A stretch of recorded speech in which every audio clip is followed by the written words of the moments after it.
Alright, Rich Van Tassel back with you, and of course, recording audio for WBJL and Yes You. We are continuing on with the Week 4 game picks. This is part 3, the final of the parts.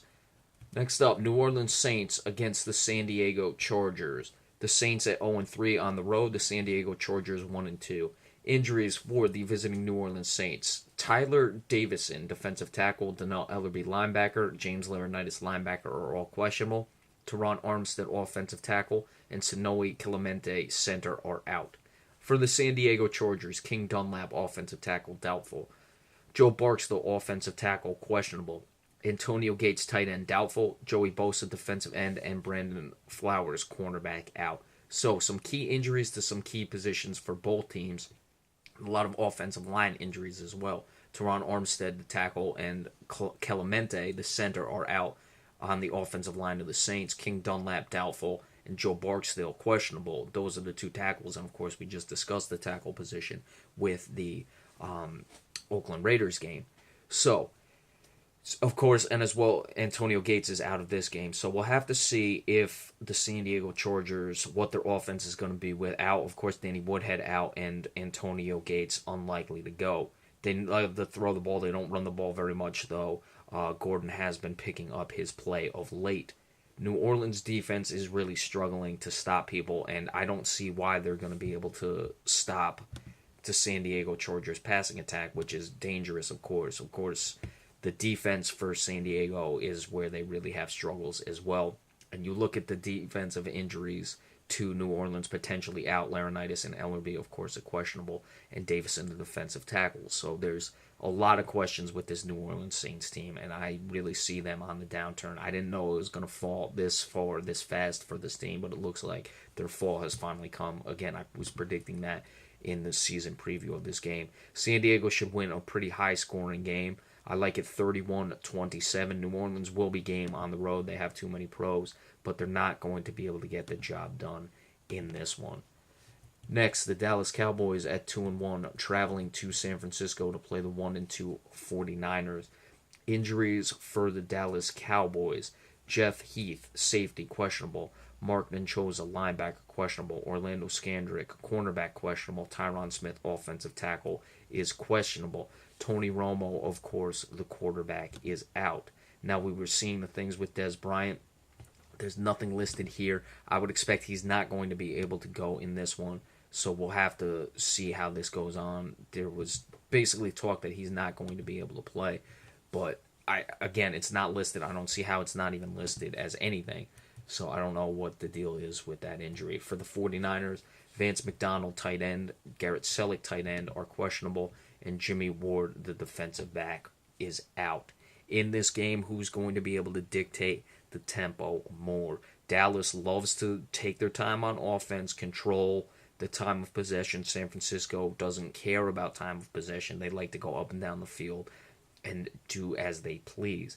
Whoever wins that battle is clearly going to have the advantage. However, if San Francisco dictates what they want to do, they can do it for parts of the game and not get away with it. The Cowboys would still have the benefit even if they can't control the time of possession as much as they want, because San Francisco, while you can score a lot in a short amount of time by running the offense the way Chip Kelly does, you open yourself up to allowing teams to come back in this game.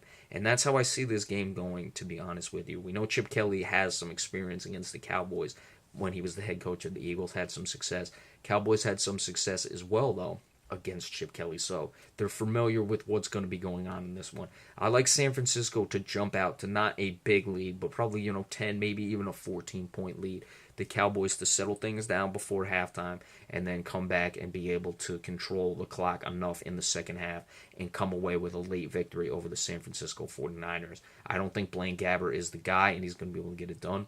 San Francisco's defense is pretty good, nothing great, but the Cowboys' offensive line, even if Tyron Smith can't play, they can still run the ball pretty well with Chaz Green. It's just where their pass protection becomes a question. But they can certainly help him out, and I think that Ezekiel Elliott will be able to do what he needs to do in the second half for the Cowboys to come away with a victory late. I like it 27-24 Cowboys in this one over the San Francisco 49ers on the road. And then last up, the Sunday night game. The Kansas City Chiefs at 2-1 travel to Pittsburgh to play the Steelers, who were 2-1. Steelers coming off that very embarrassing loss, frankly, to the Philadelphia Eagles last week. Kansas City, of course, had the game against the Jets where they were just getting turnovers left and right. Takeaways, that is, in the turnover department. Injuries for the Chiefs. Jamal Charles, running back. Tamba Ali, linebacker. Phillip Gaines, defensive back, are questionable. Charkandrick West, running back, and Ja Reed, offensive lineman, are out. For the Steelers, everyone listed is out. Cody Wallace, center. Ryan Shazier, linebacker. Roosevelt Nix, fullback. Ramon Foster, guard. And Robert Golden, safety. With the Chiefs looking at Charkandrick West being out, Jamal Charles coming off that ACL injury, if he's able to go at questionable. You need a running back in there. However, how much is he going to be able to give you considering it's been so long since he's played? With the Steelers, Ryan Shazier being out, he's one of the up-and-coming linebackers in this league. So that is going to affect them big time in this one. Kansas City's defense, led by Marcus Peters, is really playing very well. Kansas City has been flying under the radar since most of last season. They really come along. They're really doing a very good job offensively, especially.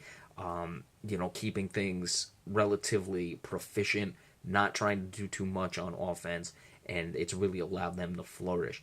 Pittsburgh, I believe, is going to get the win, however, just because they were embarrassed by the Philadelphia Eagles coming back home. You should see something a lot better, of course, but just a lot more assertiveness from the Pittsburgh Steelers in this game. So I see them coming away with a fairly easy victory. I look for Antonio Brown to get the better of Marcus Peters in this one, but that's another very interesting matchup. The thing with Peters is he's a big physical guy, and Antonio Brown is a smaller guy, with a speed guy, and I think that's where the troubles will come in for Marcus Peters in this one. I love Marcus Peters, but I don't think Antonio Brown is the good matchup for him. He's more of a guy who likes to body up bigger wide receivers. When you get him with a speed guy, I think that's where you can attack Marcus Peters in this one. So I like Pittsburgh 28-17 for the victory in this one. Okay, and a reminder to everyone listening on WBJL Radio and DSU that you can catch me on my YouTube channel, the Rich Van Tassel channel, as well.